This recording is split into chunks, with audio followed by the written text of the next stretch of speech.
Hello everyone, स्वागत है आप लोगों का ऑल एग्जाम प्लेस के यूट्यूब प्लेटफॉर्म पर। मेरा नाम है लोकेश गुप्ता। हम लोग यहाँ पर आप लोगों के लिए एक सीरीज लेकर आए हैं, क्विक रिवीजन सीरीज, जिसमें हम जो हमारी पॉलिटिकल साइंस की जो 10 यूनिट है उसका शॉर्ट रिवीजन हम लोग करा रहे हैं। ठीक है, आज हम लोग उस सीरीज में यूनिट 7 का शॉर्ट रिवीजन करते हैं। यूनिट 7 का टाइटल है हमारे पास में अंतरराष्ट्रीय संबंध। इस शॉर्ट में हम लोग कहानी समझते हैं, अंतरराष्ट्रीय संबंध को मैं आपको शॉर्ट में समझाता हूँ। ठीक है, चलिए सेशन शुरू करते हैं। यूनिट 7 को हम लोग शॉर्ट में रिवीजन करते हैं। आप लोगों को जानकारी है ही कि ऑल एग्जाम प्लेस पर नेट सेट एपी की जो क्लासेस है वो शुरू हो चुकी है। तो जो बच्चे मेरे साथ जुड़कर नेट सेट एपी की तैयारी करना चाहते हैं पॉलिटिकल साइंस से, वो इस कोर्स को ज्वाइन कर सकते हैं। इसकी जो प्राइस है वो 2000 प्लस जीएसटी है, आपको अलग से पे करना होगा। इस एक प्राइस में मैं आपको 3 कोर्स अवेलेबल करा रहा हूँ। ठीक है ना, जो इसको ज्वाइन करना चाहता है वो उसको ज्वाइन कर सकता है। ठीक है, हम लोग शुरू करते हैं यूनिट 7 का शॉर्ट रिवीजन। सबसे पहले हम लोग बात करते हैं अंतरराष्ट्रीय संबंध के अध्ययन की जो सिद्धांत और उपागम। अंतरराष्ट्रीय संबंध का मतलब ये है कि किसी देश के वैश्विक संबंध जो है या वैश्विक में आपसी देशों के संबंध कैसे हैं, तो देशों के आपसी संबंध, उसकी पूरी कहानी अंतरराष्ट्रीय संबंध हम पढ़ेंगे। सबसे पहला उपागम है आदर्शवादी या यथार्थवादी उपागम। और आदर्शवादी उपागम क्या कहता है? ये कहता है कि नैतिकता, विश्व शांति, अंतरराष्ट्रीय कानून संस्थाओं के माध्यम से विश्व को युद्ध मुक्त बनाना चाहिए। बहुत आदर्शवादी बातें कर रहा है। ये क्या कह रहा है? विश्व शांति लानी चाहिए, अंतरराष्ट्रीय कानूनों का पालन कराना चाहिए, संस्थाओं का निर्माण करना चाहिए, अंतरराष्ट्रीय संस्थाएं जिसके माध्यम से विश्व में जो है युद्ध ना हो और सभी जो लोग हैं मिलजुल कर रहे हैं। ये बहुत ज्यादा आइडियलिस्टिक है, ऐसा नहीं होगा, है ना। इस बारे में प्रमुख विचारक है वुड्रो विल्सन। उनकी पुस्तक है द 14 पॉइंट्स, 1918 में आई थी। एमिनुअल कांट, परपेचुअल पीस, 1795 में। तो याद रखिएगा, आदर्शवादी या यथार्थवादी उपागम के प्रमुख विचारक कौन है? वुड्रो विल्सन और एमिनुअल कांट। वुड्रो विल्सन का एक कथन भी है, विश्व को लोकतंत्र के लिए सुरक्षित किया जाना चाहिए। तो the world must be made safe for democracy. इसी में यथार्थवादी उपागम को ही आगे कंटिन्यू कर रहे हैं। यथार्थवादी उपागम कहता है कि अंतरराष्ट्रीय राजनीति, माने ये थोड़ा सा रियलिस्टिक अप्रोच को लेकर चलता है। वो बहुत ज्यादा आदर्शवादी था, ये थोड़ा यथार्थवादी, माने अंतरराष्ट्रीय राजनीति को शक्ति व राष्ट्रीय हितों के लिए संघर्ष के रूप में देखता है। तो ये कहता है अंतरराष्ट्रीय राजनीति में हर देश चाहता है कि वर्ल्ड लेवल पे उसकी पावर बढ़े, वो कैसे भी करके शक्ति हासिल करना चाहता है। और ये देशों में होड़ लगी हुई, हर देश एक दूसरे से आगे निकलने के रेस में लगा हुआ है। जहां राज्य प्राथमिक करता है और मानव स्वभाव स्वार्थी है, तो यहाँ स्टेट मैटर करता है। अंतरराष्ट्रीय संबंधों में हर देश अपने देश को आगे बढ़ाना चाहता है, उस पर फोकस है। और इसके प्रमुख विचार है हंस जे मार्गेंथ्यू। इनकी पुस्तक है पॉलिटिक्स अमोंग नेशंस। एक है ई एच कार, इनकी पुस्तक है द 20 इयर्स क्राइसिस, 1939। तो याद रखिएगा पुस्तक है।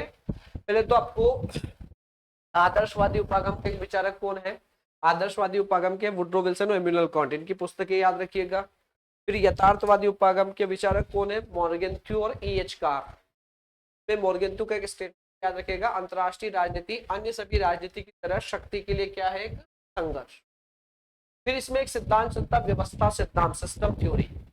यह अंतरराष्ट्रीय राजनीति को विभिन्न राज्यों के व्यवहार और उनकी अंतःक्रिया के एक संगठित ढांचे या व्यवस्था के रूप में विश्लेषित करता है। तो ये क्या कर रहा है? अंतरराष्ट्रीय राजनीति को विभिन्न राज्यों के व्यवहार को समझना, उनके बीच में इंटरेक्शन कैसे होता है, इसको समझने की व्यवस्था के रूप में देखता है। ये कहता है अंतरराष्ट्रीय राजनीति वह है जिसके माध्यम से विभिन्न देश आपस में बातचीत करते हैं, एक दूसरे के साथ अंतःक्रिया करते हैं। यहाँ राज्य का मतलब पॉलिटिकल साइंस में देश होता है, ये भी याद रखिए। और इसके प्रमुख विचारक कौन है? मार्टिन कपलान, जिनकी पुस्तक का नाम है system and process in international politics, 1957 में। कपलान के व्यवस्था के 6 मॉडल है, वो भी याद रखिए। तो कपलान ने यहाँ पर व्यवस्था के 6 मॉडल बताए। पहला है शक्ति संतुलन व्यवस्था। शक्ति संतुलन व्यवस्था का मतलब क्या है? जहां कम से कम 5 से 6 बड़ी महाशक्तियां आपस में शक्ति संतुलित करती है। जब वर्ल्ड में 5 से 6 बड़ी महाशक्तियां हो, सब एक दूसरे को नियंत्रित करेगी, कोई भी देश एक दूसरे को पावरफुल बनने नहीं देगा, ये 5-6 कंट्रोल करके रखेंगे, तो ये कहलाएगा शक्ति संतुलन व्यवस्था। पावर बैलेंस का थे। एक है शिथिल द्विध्रुवीय व्यवस्था। द्विध्रुवीय व्यवस्था का मतलब है दुनिया पे 2 गुट या 2 समूह का राज होना। जैसे कोल्ड वॉर के बाद अमेरिका और रूस, एक साइड रूस जो साम्यवादी विचारधारा को लेकर चल रहा है, एक साइड अमेरिका जो पूंजीवादी है। और एक होती है दृढ़ द्विध्रुवीय व्यवस्था या टाइट बाइपोलर सिस्टम, इसमें सभी देश अनिवार्य रूप से दोनों में से किसी एक गुट में शामिल हो जाते हैं, तटस्थ कोई नहीं रहता। माने यहाँ पर या तो आप जो है दो गुट, जैसे अमेरिका का गुट एक समय था या फिर रूस वाला, उसमें से किसी एक को ज्वाइन करना है, आपके पास में ये ऑप्शन नहीं कि आप न्यूट्रल रह सकते हैं, है ना। बट हमने न्यूट्रल रहे थे, आपको पता है, गुट निरपेक्षता की नीति लाकर हम ना रूस साइड वाले गुट में गए ना अमेरिका वाले में, हमने दोनों से अच्छे संबंध बनाकर काम किया।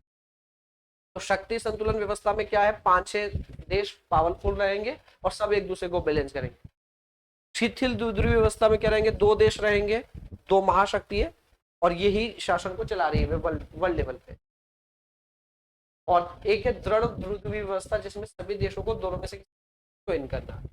एक होता है वैश्विक व्यवस्था, यूनिवर्सल, ये एक प्रकार की विश्व सरकार या मजबूत वैश्विक संस्था है। तो इसमें वर्ल्ड लेवल पर सभी देश मिलजुल कर एक कोई संस्था बना लेंगे और वही पूरे विश्व को रन करेगी, जैसे संयुक्त राष्ट्र।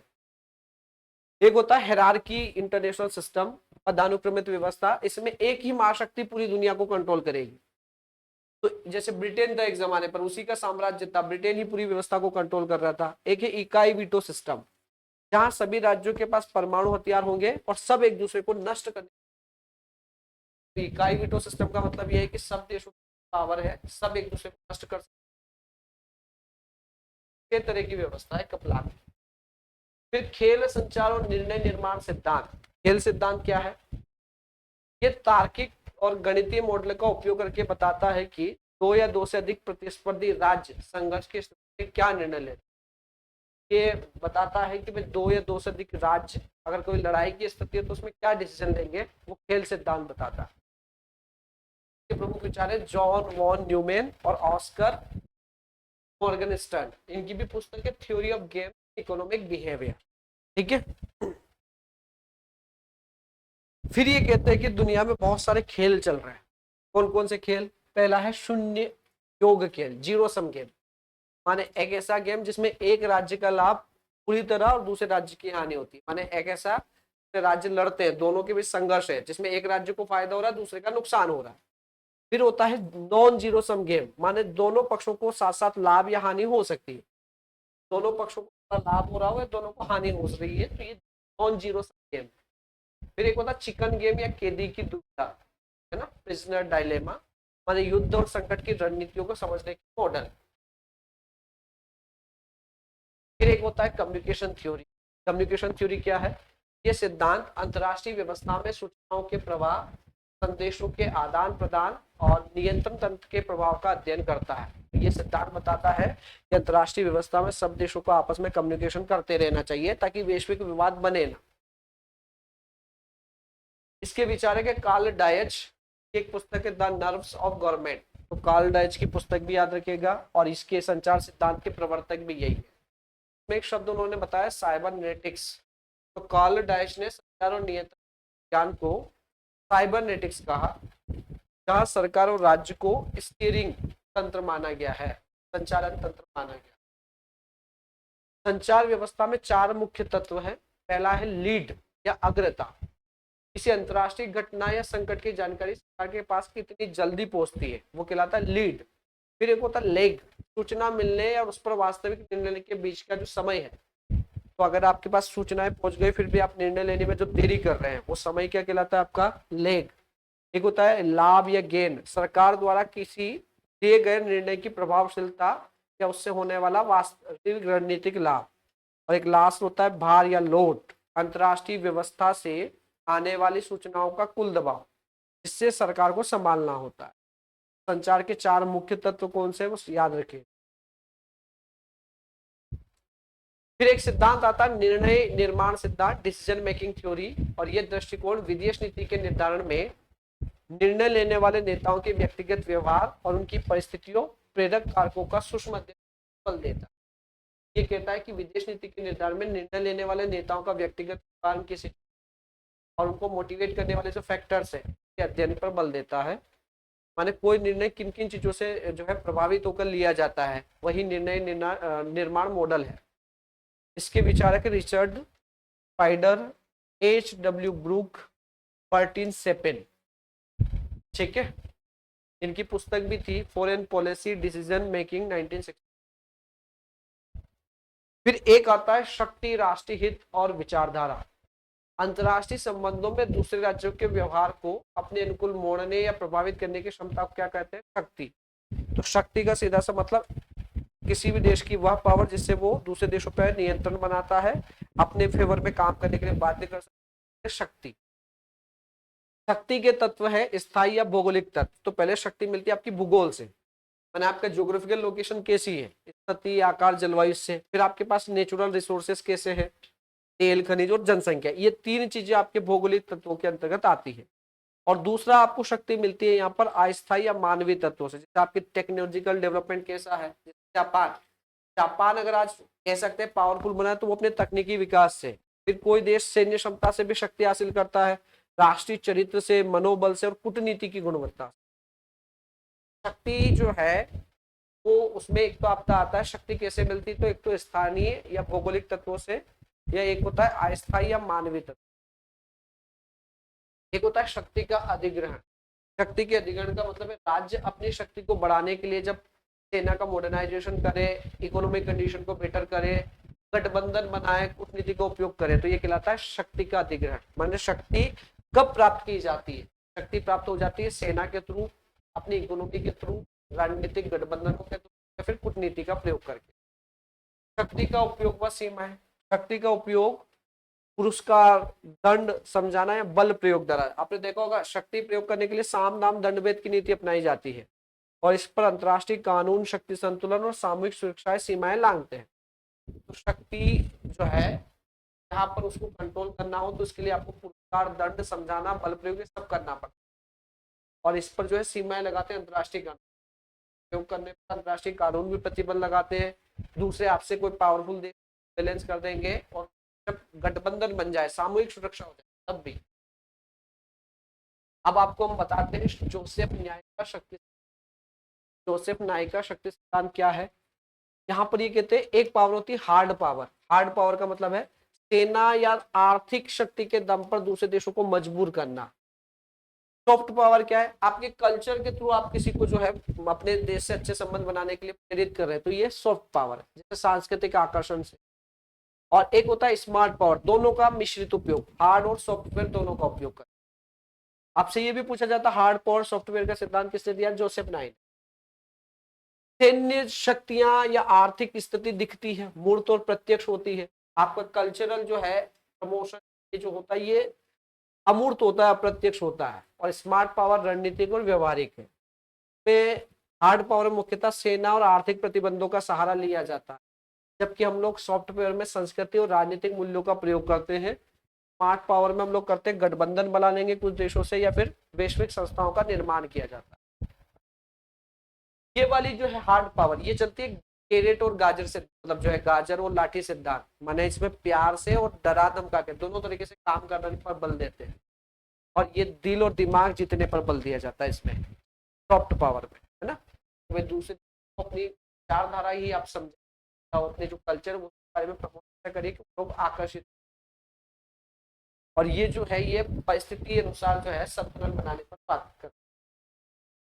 ये थोड़ी सी हार्ड पावर जो है ये महंगी पड़ती है, और ये अगर हम बात करें तो शॉर्ट रिजल्ट दे सकती है, अल्पकालिक रिजल्ट दे सकती है। क्योंकि सेना का अगर आपने प्रयोग किया है तो सेना को अपडेट करने के लिए, सैन्य शक्ति बढ़ाने के लिए खर्च करना पड़ेगा, बट रिजल्ट आपको जल्दी मिलेंगे। सॉफ्ट पावर में दिक्कत है कि रिजल्ट जो मिलेगा वो लंबे समय बाद मिलेगा। और स्मार्ट पावर जो है ये आपको यहाँ पर क्या करती है, जो वर्तमान संदर्भ है उसके अनुसार ही आपको जो है चीजें प्रोवाइड कर देगी, बैलेंसिंग करती है। जैसे 2003 में इराक पर अमेरिका का हमला, भी ईरान पर अमेरिका ने हमला किया, ये हार्ड पावर है। भारत ने योग, बॉलीवुड के माध्यम से दूसरे अपने देश छवि को प्रसारित करने का काम किया, ये सॉफ्ट पावर। अमेरिका द्वारा सैन्य बल के साथ साथ वैश्विक जलवायु संधि की गई, स्मार्ट पावर। राष्ट्रीय हित की अवधारणा, निर्माण और उन्नयन। राष्ट्रीय हित का मतलब क्या है, हर देश का जो अपना पर्सनल इंटरेस्ट है वो राष्ट्रीय हित है। यह किसी भी संप्रभु राज्य का वह मूल व प्राथमिक लक्ष्य है जिसके तहत वो अपनी सुरक्षा, संप्रभुता, आर्थिक विकास को सुरक्षित करता है। देखिए हर देश अपने हितों के लिए काम करता है, अपने देश के हितों को बढ़ावा देता है, तो जो अपना हित को वो देखता है, अपनी सुरक्षा, संप्रभुता, आर्थिक विकास को, उसी को बोलते हैं राष्ट्रीय हित। और विदेशी संबंध सिर्फ एक ही बात पर चलते हैं, राष्ट्रीय हितों पर। अगर आप बहुत ज्यादा आइडियलिस्टिक तरीके से सोच रहे हैं कि भाई विदेशी संबंधों में ऐसा होना चाहिए वैसा होना चाहिए, तो नहीं हो सकता। विदेशी संबंधों में सिर्फ एक बात चलती है, देश का हित किसमें, ठीक है।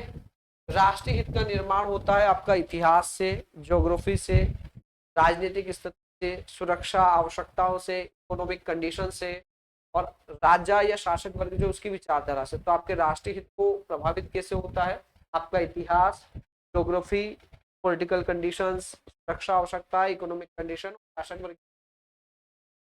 अपने राष्ट्रीय हित को बढ़ाने के लिए आप क्या कर सकते हैं, तो राज्य या देश अपने हितों को बढ़ावा देने के लिए तीन साधनों का प्रयोग करते हैं। एक तो डिप्लोमेसी, कूटनीति, कूटनीति का मतलब बातचीत करके अपनी बात दूसरों से मनवाना, आर्थिक नीति, सहायता और सैन्य बल। तो अपने देशों के हितों की पूर्ति के तीन साधन है आपके पास कि अपने फेवर में किसी को मनाना है तो कैसे करो।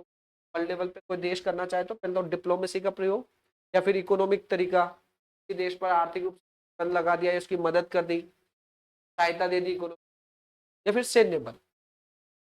इस बारे में महत्वपूर्ण कथन है लॉर्ड पामस्टन का, हमारा कोई सदैव मित्र नहीं होगा, कोई स्थायी शत्रु नहीं होगा, केवल हमारे हित ही शाश्वत होना चाहिए। तो ये कहते हैं वैश्विक राजनीति में कोई हमेशा ना शत्रु होता ना मित्र होता, समय के साथ शत्रु मित्र बनते रहते हैं। हर व्यक्ति या हर देश अपने हितों को देखते हुए दूसरे देशों से मित्रता दुश्मनी करता। अंतर्राष्ट्रीय संबंधों की विचारधारा, अर्थ, भूमिका और प्रासंगिकता। अंतर्राष्ट्रीय संबंधों की विचारधारा का मतलब अंतर्राष्ट्रीय संबंध क्या है, कैसे बढ़ाया जा सकता है, उसी को हम कहते हैं अंतर्राष्ट्रीय संबंधों की विचारधारा। तो ये राजनीतिक, आर्थिक, सामाजिक विचारों का वह समूह है जो राज्यों के वैश्विक दृष्टिकोण और उनकी विदेश नीति के लक्ष्यों को क्या करता है, डायरेक्शन देता है। विचारधारा की एक भूमिका होती है, ये राज्यों के राष्ट्रीय हितों को सही ठहराने, वैश्विक स्तर पर मित्र राष्ट्रों के गठबंधन बनाने, तो को नैतिक रूप से वेद बनाने का साधन है। तो पॉलिटिकल आइडियोलॉजी जो जिस देश में जिस तरह की, जैसे डेमोक्रेसी किसी देश में, तो जो डेमोक्रेसी वाले देश है वो आपस में जुड़ जाते हैं, फिर जिनके यहाँ साम्यवाद है वो साम्यवादी देशों के प्रति अच्छे व्यवहार करेगा। तो विचारधारा का एक प्रभाव होता है आइडियोलॉजी को, वो दूसरे देशों को, उसी टाइप की आइडियोलॉजी वाले देशों को आकर्षित करता है। जैसे शीत युद्ध के दौरान अमेरिका की पूंजीवादी विचारधारा और रूस की साम्यवादी विचारधारा, माने पूरी दुनिया दो भागों में बढ़ गई। एक देश ऐसे जो पूंजीवादी विचारधारा को मानते हैं, और अमेरिका पूंजीवाद का पूंजीवादी विचारधारा को वो लेकर चलता है। तो कुछ देश अमेरिका में फेवर में आ गए, कुछ रूस के जो साम्यवादी विचारधारा को मानते थे वो रूस की साइड चले गए। एक होता है विचारधारा की प्रासंगिकता, इसमें कुछ सिद्धांत आते हैं, कुछ विचार आते हैं। में सबसे पहला विचार आता है फ्रांसिस फुकुयामा का, और उन्होंने द एंड ऑफ हिस्ट्री कहा गया कि शीत युद्ध के बाद विचारधाराओं का अंत हो गया और उदारवादी लोकतंत्र की जीत हुई। तो कोल्ड वॉर खत्म होने के बाद रूस जो सोवियत संघ कहलाता था वो अपने विभिन्न देशों में बट गया, अब रूस अकेला पड़ गया, तो उसकी पावर कम हो गई। अब देश में सिर्फ एक ही विचारधारा चल रही है, डेमोक्रेसी, पूरे वर्ल्ड में। फिर एक है सैमुअल पी हंटिंगटन, उन्होंने भी कुछ विचार दिए हैं, उनकी द क्लेश ऑफ सिविलाइजेशन। तो द क्लेश ऑफ सिविलाइजेशन में सैमुअल पी हंटिंगटन क्या कहा, इसके विचारधारा अभी भी प्रासंगिक मतलब है, अप्रासंगिक नहीं हुई। अब संघर्ष वैचारिक संस्कृति और सभ्यताओं के बीच है। तो अब जो लड़ाई है वो विचारधारा की है, विचारधाराओं के आधार पर लड़ाई है ना। रूस अगर जैसे ईरान पर हमला कर रहा है तो वो विचारधारा की वजह से, रूस चाहता है डेमोक्रेसी हो, पूंजीवाद हो, ईरान अलग विचारधारा को लेकर चल रहा है। तो अभी भी विचारधारा प्रासंगिक है। युद्धों की प्रकृति, कारण व जातीय संघर्ष।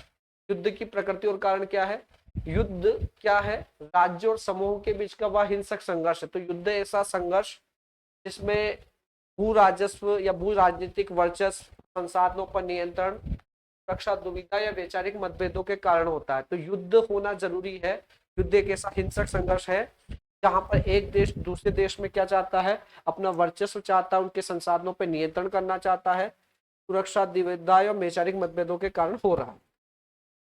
युद्ध होना स्वाभाविक है, अंतरराष्ट्रीय राजनीति में युद्ध होगा, ये तो आपको ध्यान रखना है। इसी के प्रमुख विचारक है कार्ल वॉन क्लासविट्ज, और यहाँ पर जो है बीसी राइट की भी पुस्तकें हैं। कार्ल वॉन की पुस्तक ऑन वार और बीसी राइट की जो study of war. Clause wards का एक स्टेटमेंट है, युद्ध अन्य साधनों द्वारा राजनीति की निरंतरता मात्र।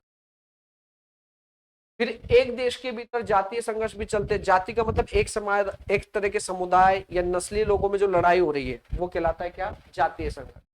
तो हर देश में चाहते हैं कि भाई एक ही तरह के लोग बसे रहे, अपनी जाति धर्म के लोग बसे रहे, दूसरे नहीं हो, एक प्रजाति के लोग ही रहे। तो दूसरी प्रजाति वालों से नफरत करते, जैसे हिटलर का था। हिटलर यहूदियों से नफरत करता था, वो नाजी मुल्क के लोगों को ही जर्मनी का मेन व्यक्ति मानता था। तो फिर वो यहूदियों और नाजियों में संघर्ष चलता रहा, यही जातीय संघर्ष। जैसे अभी अगर यहाँ पर बात करें तो एक विचारधारा हिंदू संघर्ष की चल रही है, तो वो भी अलग चल रहा है। तो यह एक ही देश के भीतर या सीमा पर विभिन्न जातीय, भाषा या धार्मिक समूह के बीच होने वाले हिंसक टकराव को बताता है। रवांडा में चल रहा है जो तुत्सी संघर्ष, युगोस्लोवाकिया का जातीय आधार पर विघटन हुआ है। युद्ध कितने प्रकार के होते हैं, तो युद्ध के कुछ टाइप्स है। पहला है पारंपरिक युद्ध। पारंपरिक युद्ध का मतलब क्या है, जब दो या दो से राज्यों की सेनाओं के बीच जो युद्ध होता है वो कहलाता है पारंपरिक युद्ध। पहले ऐसे होता था कि मैदान में आते थे, एक साइड एक आया दूसरा साइड एक आया, आपस में लड़ रहे हैं, ये पारंपरिक। जब परमाणु रासायनिक हथियारों का प्रयोग नहीं होता था, अब हो गया न्यूक्लियर वॉरफेयर का जमाना, माने परमाणु हथियारों के माध्यम से युद्ध को जो है बहुत ज्यादा विनाशकारी बना दिया गया है। परमाणु हथियारों का प्रयोग करके बड़े लेवल पर किसी देश में नुकसान पहुंचाया जा सकता है, ठीक है।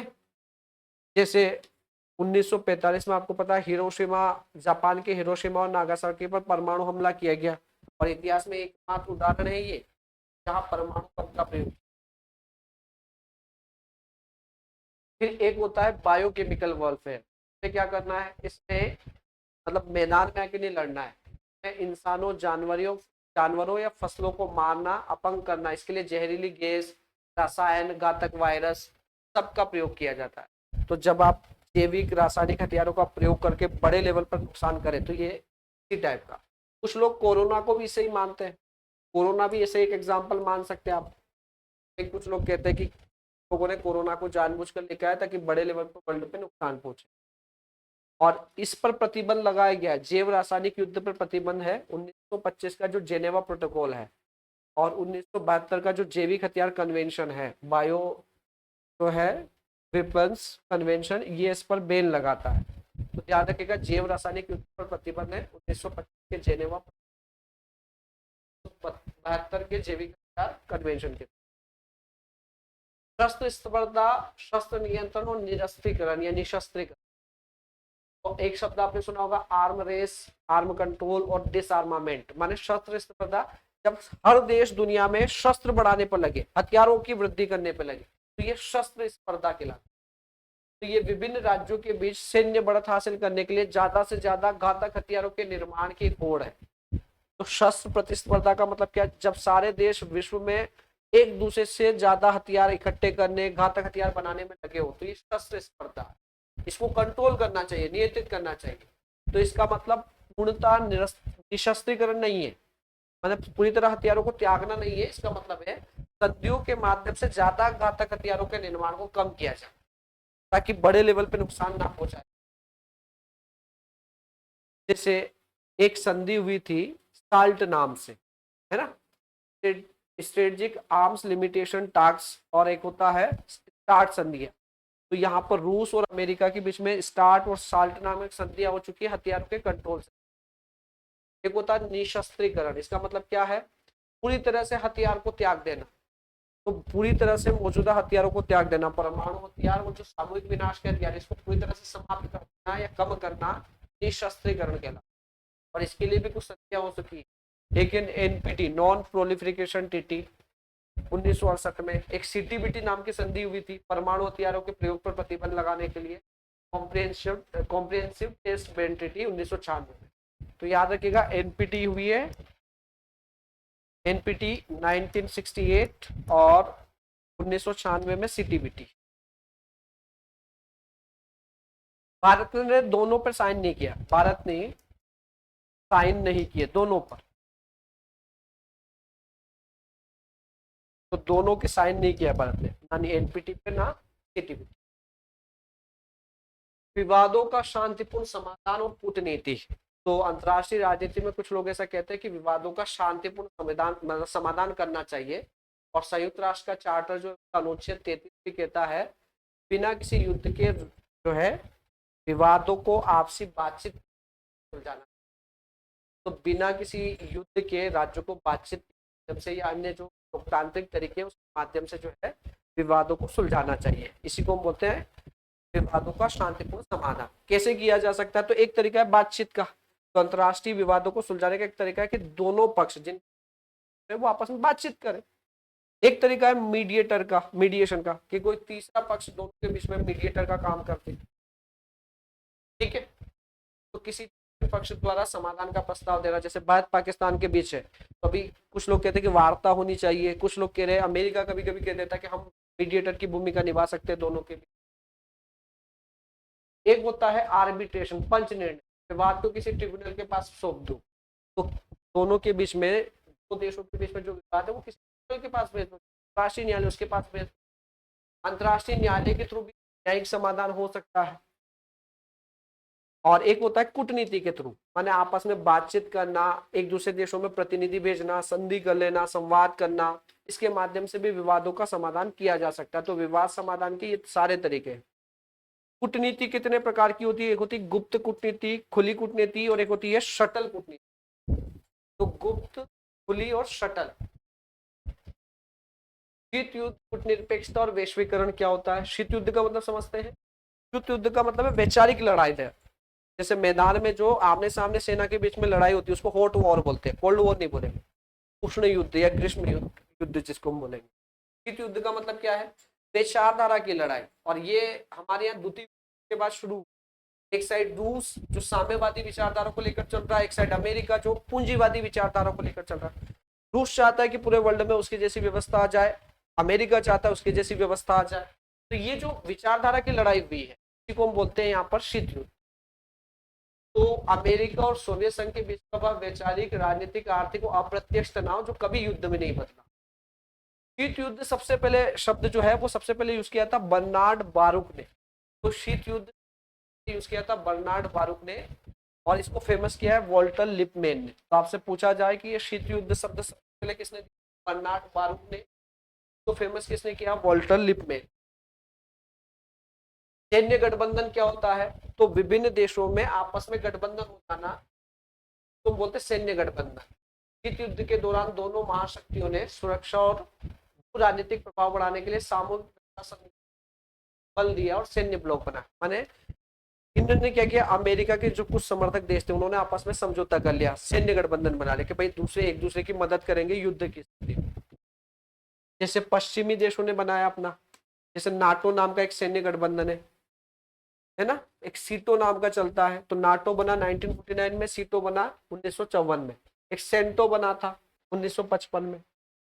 पूर्वी गठबंधन माने जो साम्यवादी देश थे, सोवियत संघ, उसने भी एक समझौता किया था या गठबंधन बनाया था, उसका नाम था वार्सा पैक्ट। तो साम्यवादी देशों का जो गठबंधन था, सैन्य गठबंधन, उसको बोलते थे वार्सा पैक्ट, 1955 में बना।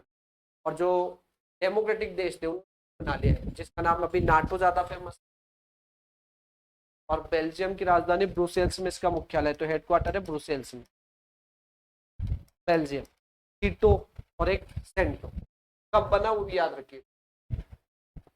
कूटनिरपेक्षता, शीत युद्ध का अंत और वैश्वीकरण।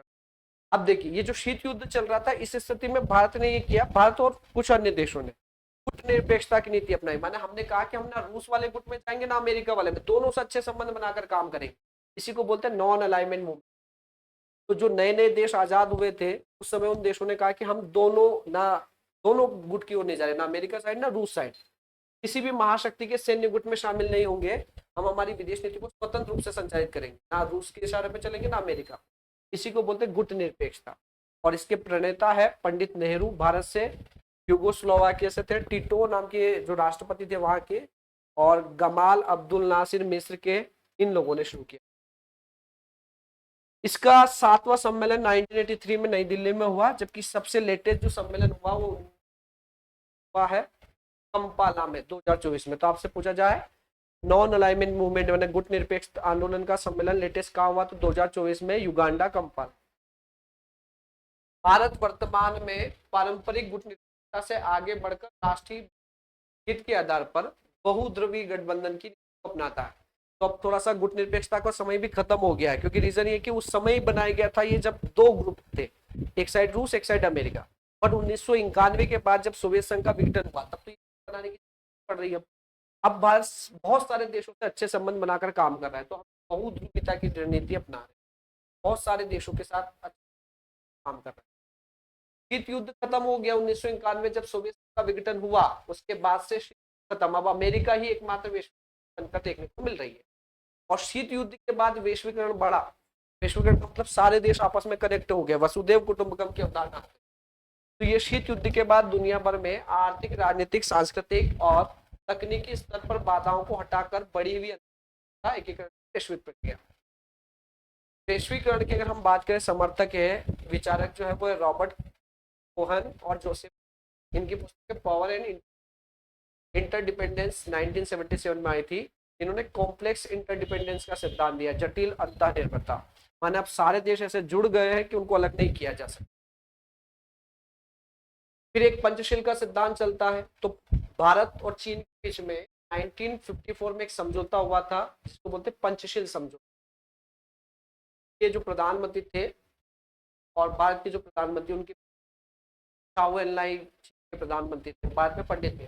क्या है पंचशील? एक तो एक दूसरे की संप्रभुता का सम्मान करेंगे, एक दूसरे पर अटैक नहीं करेंगे, एक दूसरे के इंटरनल मामलों में हस्तक्षेप नहीं करना है, सभी देशों के साथ समानता की नीति अपनाना है और सभी मिलजुल कर शांतिपूर्ण अपना सहस्तित्व बनाए रखेंगे। अंतर्राष्ट्रीय कानून, अंतर्राष्ट्रीय कानून का मतलब वे कानून जिससे पूरे विश्व की व्यवस्था संचालित होती है उसको बोलते हैं अंतर्राष्ट्रीय कानून। तो वे नियम, संध्या, सामान्य संविधान से विभिन्न देशों जो है युद्ध, शांति और उनके व्यवहार को वैश्विक स्तर पर विनियमित किया जाता है। माने पूरे विश्व की व्यवस्था को सही से चलाने के लिए जो संधि या कानून बनाए गए उसको बोलते हैं अंतर्राष्ट्रीय कानून। और इसके जनक है ह्यूगो ग्रेटियस या ग्रोटियस। इनकी पुस्तक है डी जुरेल बेली एस पेसिस। राज्यों के अधिकार की बात की इन्होंने कहा अंतर्राष्ट्रीय कानून के तहत हर संप्रभु राज्य को, संप्रभु राज्य का मतलब है ऐसा देश जो किसी देश के दबाव में काम नहीं करता, उसको बोलते हैं संप्रभु।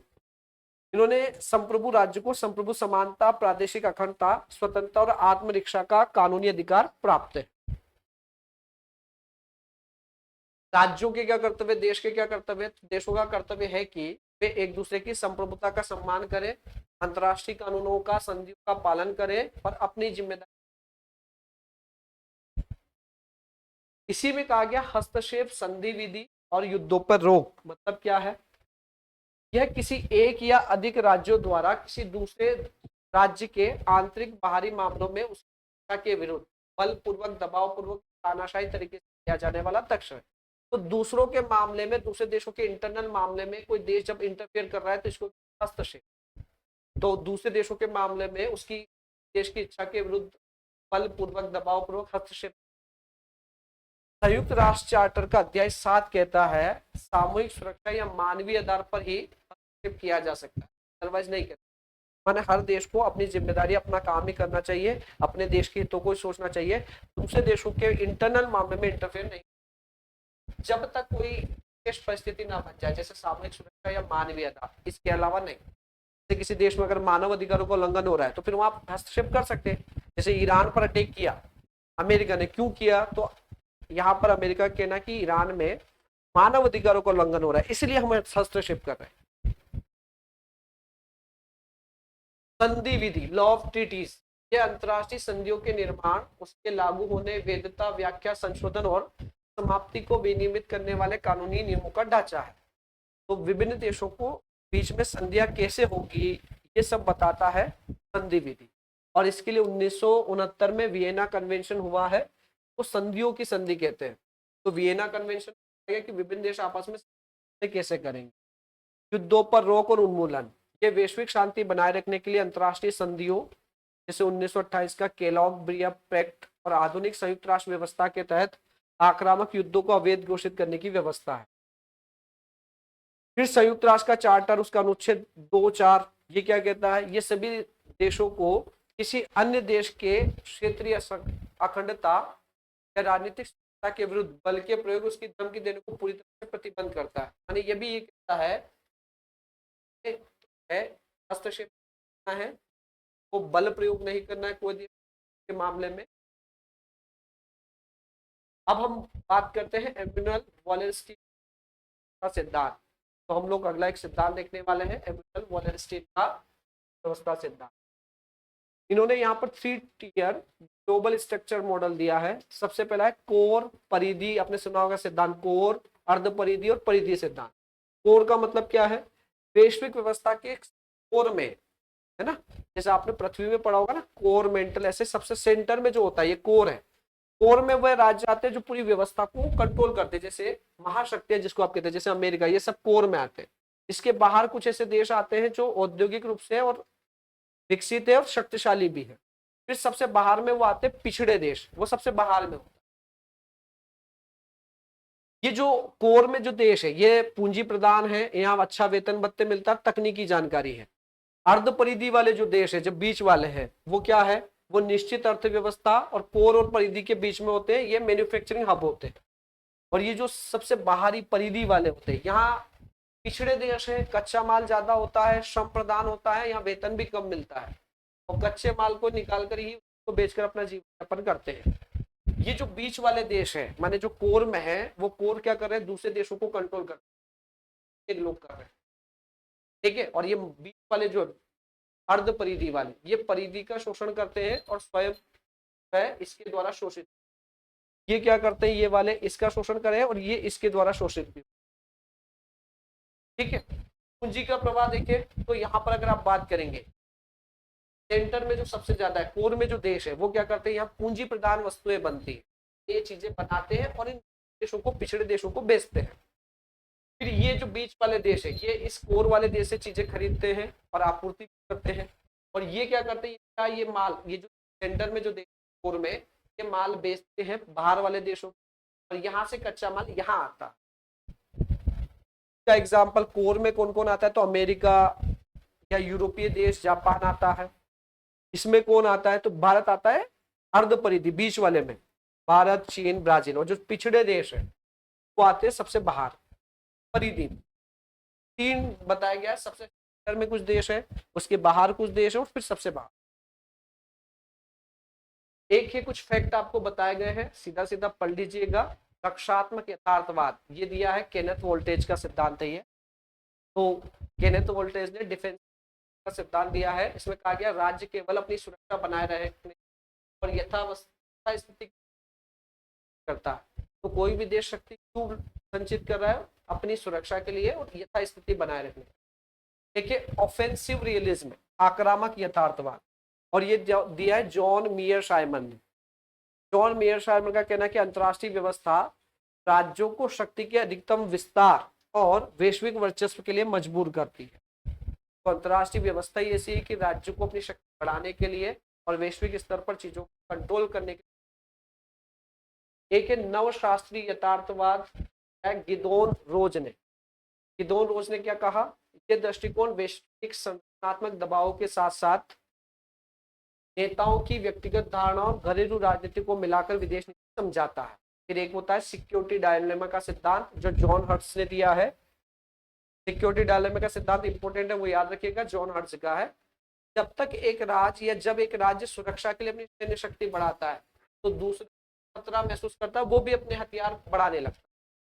तो दोनों पहले से ज्यादा असुरक्षित हो जाते हैं। माने जब कोई देश, माने 2 देश है, एक देश मान लो शक्ति बढ़ा रहा है तो दूसरे वाला उससे इनसिक्योर फील करने लगता है, वो भी अपने हथियार बढ़ाने लगता है। यही सिक्योरिटी डायलेमा, ठीक है।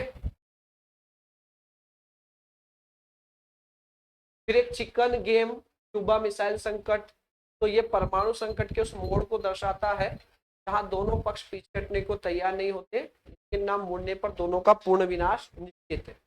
फिर एक है टेग हंट मॉडल, और ये दिया है केनेथ वोल्टेज ने। ये दिखाता है कि अंतरराष्ट्रीय सहयोग में राज्यों के बीच अविश्वास कितना गहरा होता है, इसका स्वार्थ पूरे समझौते को तोड़। एक लोकतांत्रिक शांति का सिद्धांत है जो माइकल डायल द्वारा दिया गया है। कहा गया कि लोकतांत्रिक देश आपस में कभी नहीं लड़ते क्योंकि उनकी घरेलू शांतिपूर्ण समाधान को बढ़ावा देते हैं। तो ये कहता है कि लोकतांत्रिक देशों में कभी लड़ाई नहीं होती, युद्ध नहीं होंगे, क्योंकि लोकतांत्रिक व्यवस्था ही ऐसी होती है जहां शांतिपूर्ण तरीके से युद्ध का या विवादों का समाधान करने की बात होती है।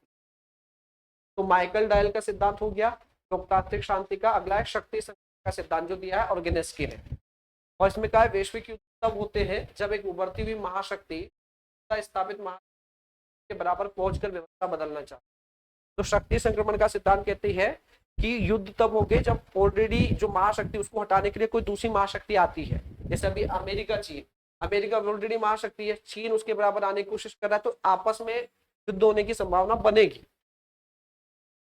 लास्ट में परमाणु संधियां देख लीजिए, रिवीजन कर लीजिए। पीटीबीटी एक संधि हुई थी 1963 में। फुल फॉर्म है इसका क्या? Banned nuclear weapon test in the atmosphere, outer space और अंडर वाटर। इसमें परमाणु परीक्षण बैन कर रखा है, ना वायुमंडल में होगा, ना अंतरिक्ष में होगा, ना पानी के। फिर एनपीटी 1968 में परमाणु हथियारों के प्रसार पर रोक के लिए एक साल्ट नाम की संधि होती 1972 में अमेरिका रूस के रणनीतिक परमाणु मिसाइल लॉन्चर की संख्या सीमित करने के लिए। एक होती एबीएम ट्रीटी 1972 में दोनों महाशक्तियों के बीच मिसाइल रक्षा प्रणालियों की तैनाती सीमित करने के लिए। एक साल्ट सेकंड आती है 1979 में। फिर एक आती है आईएनएफ ट्रीटी, इसमें कहा गया था 500 से 5500 किलोमीटर मारक क्षमता की मिसाइलें नष्ट करनी है, रेंज की जो मिसाइल है वो नष्ट करनी है।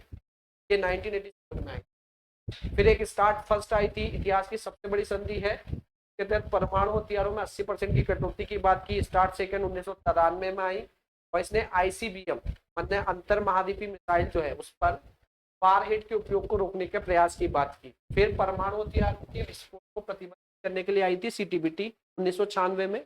फिर एक शोट आई थी 2002 में अमेरिका रूस के सक्रिय रणनीतिक परमाणु हथियारों को सीमित करने के। फिर एक न्यू स्टार्ट 2010 में आई थी, तैनात परमाणु हथियारों को यहाँ पर जो है सीमित करने वाली वर्तमान सक्रिय संधि जो है न्यू स्टार्ट है। तो वर्तमान में 1550 तक परमाणु हथियारों को सीमित करना, इससे ज्यादा नहीं होने। ठीक, परमाणु संधियों पर बात की क्या स्थिति है? तो भारत ने पीटीबीटी का हिस्सा है, भारत ने उस पर साइन किए हैं, बट इस पर एनपीटी पर साइन नहीं किया और सीटीबीटी पर साइन नहीं किया है ना, ये भेदभावपूर्ण। पुस्तकें देख लीजिए, the 20 year crisis EH car की है, पॉलिटिक्स अमॉन्ग नेशन हंस जे मॉर्गेनक्यू की है, केनेथ वोल्ट्ज की है, man the state and war the nerves of government Karl डायज की है, एनार्कियल सोसाइटी जो है हेडली बुल की है, power and interdependence Robert Keohane और जोसेफ नाई की है, और theory of international politics Kenneth Waltz की। ये क्रम और साथ में किसने क्या दिया ये याद रखिएगा, ठीक है। आफ्टर हेजामनी रॉबर्ट कोहेन की है, the end of history and the last man Francis Fukuyama की है, the clash of civilisation Samuel P Huntington है, social theory of international politics Alexander Wendt की है, the tragedy of great power politics ये John Mearsheimer की। तो पुस्तक, लेखक और क्रम ये याद रखिएगा ना, ये आपको रटना है और क्रम में ही दिया गया है, मैंने आपको क्रम में ही बताई है, ठीक है। तो ये सेशन में यहाँ ओवर कर रहा हूँ। क्लासेस की जानकारी आपको है ही, ऑल एग्जाम प्लेस पर नेट से टीपी की क्लासेस शुरू हो चुकी है, तो जो बच्चे इंटरेस्टेड है उस कोर्स को ज्वाइन कर सकते हैं। ये पूरा मैंने जिस फॉर्मेट पे आपको बताया शॉर्ट रिवीजन कर लीजिएगा और एक क्रोनोलॉजी जो है पुस्तकों की और कथन वो सब याद रखिएगा, ठीक है। चलिए मिलते हैं हम लोग नेक्स्ट यूनिट में, बने रहिए ऑल एग्जाम प्लेस के साथ। धन्यवाद।